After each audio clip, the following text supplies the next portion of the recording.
Hey everyone, welcome back. If Slack is stuck on the loading screen showing the spinning logo forever or not connecting, don't worry. This usually happens because of cache corruption, network blocks, or outdated app files. Let's fix it step by step. Step 1. Check your internet connection. Slack needs a stable connection to load workspaces, open a browser, and test another website. If pages are slow or not loading, restart your router first. Step 2. Force close Slack. Slack may be frozen in the background. Press Control plus Shift plus Escape to open Task Manager. Find Slack and click End Task. Then reopen it. Step 3. Clear Slack cache. This is the most effective fix. Press Windows plus R, type %, appdata %/Slack.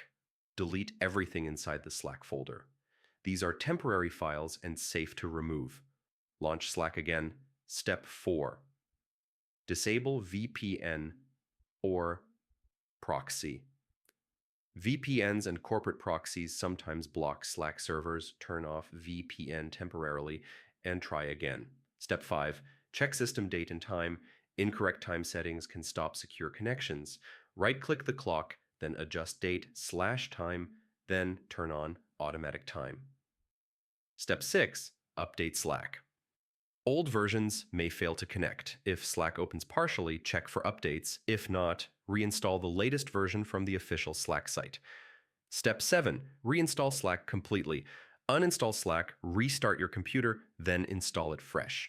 This fixes deeper configuration issues. Most Slack stuck loading problems come from cache errors, network restrictions, or outdated files.